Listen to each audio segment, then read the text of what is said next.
Game ini adalah pertemuan pertama antara Bobby Fischer melawan Boris Spassky. Terjadi di Mar del Plata, Argentina tahun 1960. Boris Spassky menghajar Fischer hanya dalam 29 langkah dengan pembukaan gambit raja. Spassky memulai dengan E4, dijawab E5. Setelah itu F4 memberikan sebuah pion gratis untuk Fischer. Fischer menerima pion, lalu kuda F3. Tujuan utamanya menghalangi menteri melakukan skak. Bobby Fischer memainkan langkah teori G4. Langkah ini kemudian disesali oleh Fischer dan menjadi inspirasi bagi Fischer untuk menemukan Fischer defense. Boris Spassky langsung mendorong H4 menantang pertukaran pion, tetapi pion G4 menyerang kuda. Kuda mundur adalah langkah yang tidak tepat. Kuda masuk ke petak G5 adalah langkah yang berbahaya karena adanya ancaman dari pion H6.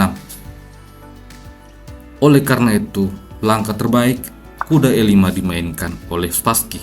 Hal ini sekaligus membuka tekanan menteri pada pion G. Bobby Fischer mengimbangkan kuda ke petak F6, menjaga pion sekaligus untuk menyerang pion E. Di posisi ini, Spassky bisa saja untuk mengambil pion G, namun dia lebih memilih untuk mendorong D4. Bobby Fischer tidak terburu-buru untuk mengambil pion E. Dia terlebih dahulu mengusir kuda.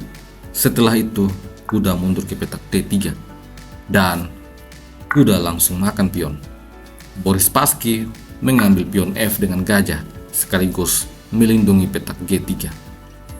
Di posisi ini, Robert Fischer memainkan gajah G7 menekan pion. Namun, Spassky membalas dengan langkah menarik kuda C3.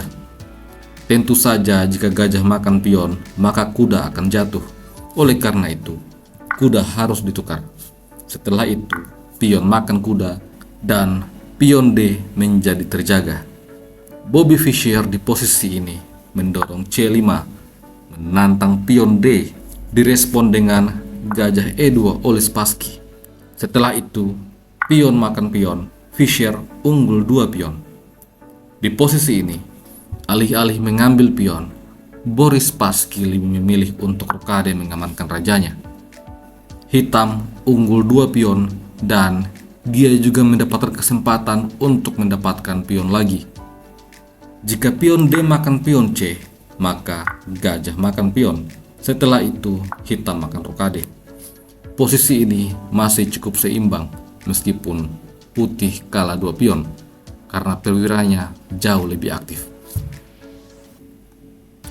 Jika menteri makan pion H4, maka menteri akan diadu. Setelah menteri makan menteri, benteng makan menteri. Putih unggul dalam pengimbangan meskipun tertinggal 3 pion. Analisa engine menyatakan bahwa posisi ini masih seimbang. Pada game sesungguhnya, Bobby Fischer tidak ingin mengambil pion karena khawatir akan pengimbangan perwiranya. Dia memilih untuk mengimbangkan kuda ke petak C6. Dibalas dengan gajah makan pion, tantangan pertukaran gajah. Tetapi Fischer tidak ingin membantu menteri naik ke petak G5. Oleh karena itu, dia langsung rokade, membiarkan Boris Spassky memakan gajah terlebih dahulu. Lalu, benteng makan gajah, setelah itu menteri G4, mempining gajah. Boris Spassky memperkecil ketinggalan menjadi hanya 1 pion. Fischer selanjutnya merespon dengan dorongan pion F5 menyerang menteri. Menteri mundur G3, ancaman pada pion D, direspon dengan pion makan pion. Bobby Fischer kembali unggul 2 pion. Di posisi ini, Boris Spassky lagi-lagi tidak tergoda pada pion D. Dia lebih memilih untuk melanjutkan penyimbangan benteng ke petak E1. Inilah alasan kenapa kita tidak boleh terburu-buru untuk mengambil pion. Karena di level elit, mengimbangkan perwira jauh lebih penting daripada hanya sekedar mengambil pion. Bobby Fischer kemudian menghindari pining dengan membawa raja ke petak H8 dan Spassky membawa raja ke petak H1 menghindari ancaman serangan dari gajah. Setelah itu, benteng ke petak G8 sebuah shadowing pada menteri. Di posisi inilah Boris Spassky mengambil pion, dan setelah itu gajah mundur menantang pertukaran gajah sekaligus membuka serangan benteng pada menteri. Spassky merespon dengan gajah mundur ke petak E5 skak. Kuda makan gajah, menteri makan kuda, kembali skak. Fischer menutup skak dengan benteng. Setelah itu benteng makan pion. Dengan demikian pion menjadi kembali seimbang. Akan tetapi menteri makan pion, Fischer kembali unggul 1 pion. Raja menyingkir ke petak G1 dan menteri G4 mengancam skak mat. Oleh karena itu benteng mundur ke petak F2 menjaga pion, lalu gajah E7. Di posisi ini Boris Spassky menyerang menteri dengan benteng E4. Menteri coba diadu oleh Fischer, akan tetapi menteri mundur ke petak D4. Meskipun unggul 1 pion, analisa engine tetap menunjukkan bahwa posisi ini masih remis. Langkah terbaik bagi hitam seharusnya adalah menempatkan benteng di petak G8. Namun Fischer membuat blunder. Dia membawa bentengnya ke petak F8. Ini langsung dibalas dengan benteng E5 menyerang menteri. Petak-petak berwarna merah adalah petak kematian bagi menteri. Jika menteri lari ke petak H4 mencoba untuk mengadu menteri, maka ini akan dibalas dengan benteng makan benteng, skak. Setelah gajah harus makan benteng, menteri makan menteri. Posisi skak mat dalam 8 langkah. Putih akan menang. Jika menteri G4 kembali mencoba untuk mengadu menteri, ini akan dibalas dengan menteri makan menteri. Setelah benteng makan menteri, benteng makan gajah. Hitam kalah 1 perwira. Atau jika menteri ke petak G6, ini akan dibalas dengan benteng makan gajah. Benteng tidak bisa untuk makan benteng E7 karena masih adanya pining dari menteri. Setelah langkah terbaik benteng makan benteng dan mengancam skakmat, ini akan dibalas dengan menteri makan benteng. Hitam bisa kembali makan benteng, namun setelah menteri F8 skak, menteri harus turun menjaga raja. Setelah itu menteri makan benteng.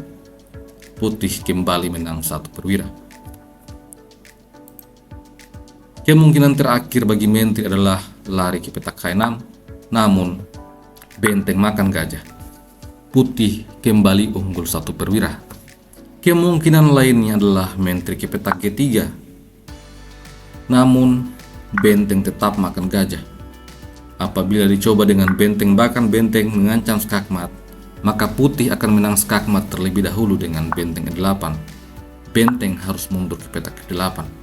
Setelah itu benteng makan benteng, skakmat terjadi. Bobby Fischer menyadari kesalahannya. Tidak ada tempat yang aman bagi menteri. Oleh karena itu, dia menyerang balik menteri putih dengan benteng ke petak E8. Boris Spassky langsung melarikan menteri ke petak E4. Setelah itu Fischer mencoba untuk mengadu menteri, namun setelah benteng F4, Bobby Fischer langsung menyerah. Hanya ada 2 tempat aman bagi menteri. Jika menteri ke petak H6, maka benteng makan gajah. Setelah benteng makan benteng, menteri makan benteng. Putih unggul 1 perwira. Dan jika menteri ke petak G3, tetap akan dibalas dengan benteng makan gajah. Setelah benteng makan benteng, menteri makan benteng. Menurut sumber dari Wikipedia, setelah kekalahan ini, Bobby Fischer menangis. Dia menyesali langkah dorongan pion G5. Dia kemudian menganalisa gambit raja dan menemukan Fischer defense dengan langkah dorongan pion ke petak D6. Kita akan melihat bagaimana pengaruh Fischer defense pada game selanjutnya. Sampai jumpa lagi. Salam Gens Unasumus.